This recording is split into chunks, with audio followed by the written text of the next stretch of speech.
It's hard to imagine the pressure these things are under. On a street car to make 1,000 horsepower is incredible. The motor makes 10,000 horsepower. Everything it does is really simple, but it is all the way on the ragged edge of what the material can actually handle. And so just a slight miscalculation or a failure of a part can cause a cascading effect. So you can easily blow up an engine and a run faster than you can say, "Giddy up, cowboy."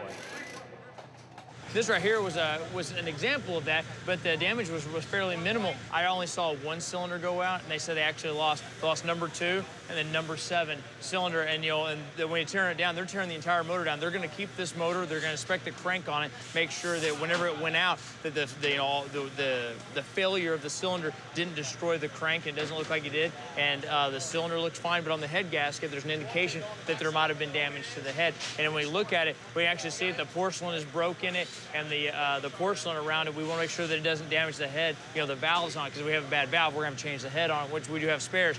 So what the guys are going to do is they're going to flip it over, and they're going to leak it, and they're going to put fuel in it, basically, and see if it runs down past the valve seat. If it does, it needs to get a new head, and this one will have to go back and get fixed, later date.